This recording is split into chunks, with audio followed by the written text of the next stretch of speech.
সূর্য তরুণ রক্তদান ফাউন্ডেশন ও তপন স্মৃতি সংঘের উদ্যোগে ১৬ই ডিসেম্বর মহান বিজয় দিবস ক্রীড়া প্রতিযোগিতার পুরস্কার বিতরণী অনুষ্ঠান অনুষ্ঠিত হয়েছে।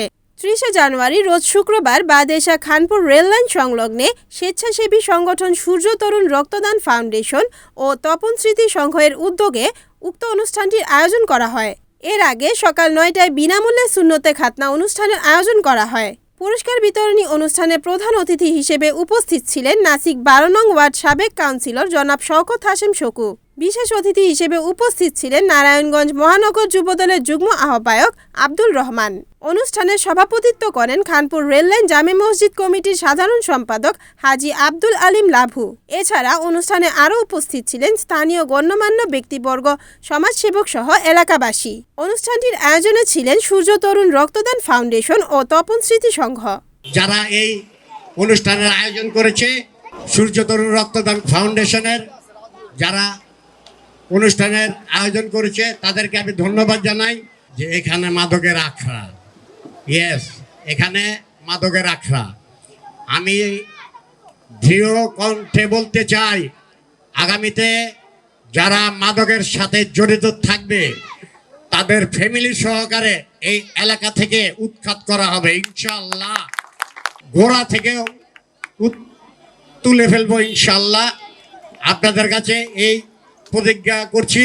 ফ্যামিলি কার্ড আপনারা জানেন ৩১ দফার মধ্যে ফ্যামিলি কার্ড যুক্ত আছে, যেটা আপনাদের পরিবারের জন্য যাবতীয় সব কিছু থাকবে একসাথে এক কার্ডে, যেটা আপনাদের পরিবারের মধ্যে গৃহিণী একজনকে বিতরণ করা হবে প্রত্যেকটা পরিবারে। তিনি এই উদ্যোগ নিয়েছেন এবং আরও আছে ৩১ দফার মধ্যে আরও আছে যারা শিক্ষিত বেকার থাকবে তাদেরও ভাতা দেওয়ার চিন্তাভাবনা আমাদের নেতা জনাব তারেক রহমান সাহেব চিন্তাভাবনা করছেন, সেটাও ব্যবস্থা করা হবে ইনশাল্লাহ। আমরা চাইব সবাই ১২ তারিখে ধানের শীষ মার্কায় ভোট দিয়ে ওনাকে জয়যুক্ত করে ইনশাল্লাহ আগামীর এমপি ওনাকে ৫ আসনে বানাবো। এবং মাসুদ ভাইয়ের নির্দেশে আমরা নারায়ণগঞ্জ ৪ আসনের আমাদের শরিক দলের একজন প্রার্থী আছেন জনাব কাশিমি সাহেব, খেজুর গাছ মার্কা।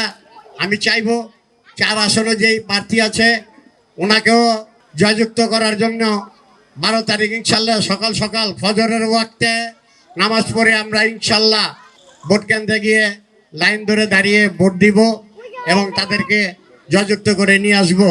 যারা নারায়ণগঞ্জ ৪, ৭, ৮, ৯ ওয়ার্ডের অন্তর্গত তাদের ব্যালট পেপারে কিন্তু ধানের শীষ থাকবে না, ওখানে খেজুর গাছ থাকবে, খেজুর গাছই ধানের শীষ। এটা মনে করে আপনারা আমাদের জোটের প্রার্থীকে জয় করবেন। আমার হাতের ডান দিকে নারায়ণগঞ্জ ৫ এই জায়গার আমাদের ধানের শীষের মনোনীত প্রার্থী অ্যাডভোকেট আবুল কালাম সাহেব, যিনি এর আগেও ৩ বার এমপি হয়েছিলেন। তার জন্য আমি ভোট চাচ্ছি। আপনারা ধানের শীষে যারা ৫-এ অন্তর্গত আছেন আপনারা ধানের শীষে প্রার্থীকে জয় করবেন ইনশাআল্লাহ। এই যে সূর্য তরুণ সংঘ তারা আয়োজন করেছে, এর জন্য সূর্য তরুণ রক্তদান ফাউন্ডেশনকে আমি ধন্যবাদ জানাই। নতুন রাস্তাঘাট হয়েছে, আমি অনেক কষ্ট করে খালটাও খনন করেছি, তা না হলে আমরা জলবদ্ধতায় ভুগতাম। এখন তো আর আমি কাউন্সিলর না, মাত্র ২ বছর নির্বাচনের দায়িত্ব পালন করতে পেরেছি, তারপরে আমাদেরকে স্থগিত করলো। যদি দায়িত্বগুলি এখনো আমাদের বহাল থাকতো এতদিনে হয়তো চেহারা পাল্টাই দিতাম। আমাদের নেতা মাসুদুজ্জামান মাসুদ ভাই, ওনার জন্য আপনারা দোয়া করবেন। উনি আপনারা জানেন যে উনি ৫-এ ধানের শীষের মনোনীত প্রার্থী হয়েছিলেন, কিন্তু আমাদের বিশৃঙ্খলার কারণে এবং মানে আমাদের মধ্যে ঐক্যটা ছিল না বিধায় উনি এই জায়গা থেকে সরে গেছেন। এবং উনি সরে গেছেন ঠিকই, কিন্তু উনি দায়িত্ব থেকে সরে যাননি। উনি বলেছেন উনি নারায়ণগঞ্জবাসীর জন্য সব সময় কাজ করে যাবেন, ইতিপূর্বে যে সমস্ত কাজগুলি করেছেন। আপনারা মাসুদ ভাইয়ের জন্য দোয়া করবেন, আমাদের প্রার্থী কালাম ভাইয়ের জন্য দোয়া করবেন, ধানের শীষের প্রার্থী আমাদের জোটের প্রার্থী মুফতি মনির হোসেন কাশিমি ভাইয়ের জন্য দোয়া করবেন।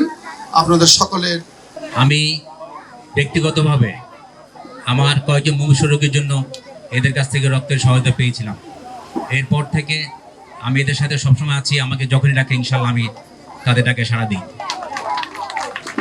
এটা খুব মহান একটা কাজ। আমি তাদেরকে অনুরোধ করব এই কাজটার জন্য তারা বলবৎ রাখেন। রক্তদানের পাশাপাশি তারা প্রতি বছর বিজয় দিবস উপলক্ষে বাচ্চাদের এই খেলাধুলার আয়োজনটা করে থাকে এবং সাথে পুরস্কার বিতরণ থাকে। এতে করে বাচ্চারা উৎসাহ পায়, আমরাও এদেরকে সহযোগিতা করার চেষ্টা করি। সূর্যোদয় ক্লাবের সাথে যারা জড়িত আছেন এরা খুবই নবীন, এরা আরও কিছু মানবিক কাজগুলি করতে চায়। এদের সাথে আমার কথা হয়েছে, যেমন কিছু শীতের বস্ত্র শীতকালে প্রদান করা, ঈদের সময় কিছু সেমাই চিনি বা এই সমস্ত সামগ্রী যে মানবিক কাজগুলি এগুলো তারা করতে চায়। আমরা যারা সিনিয়র আছি আমরা চেষ্টা করি তাদেরকে এগিয়ে দিই, আমরা তাদেরকে সহযোগিতা করি, তারা যেন তাদের এই কাজগুলি করতে সচেষ্ট হয়। রিপোর্ট সাগর খান, NNTV, নারায়ণগঞ্জ।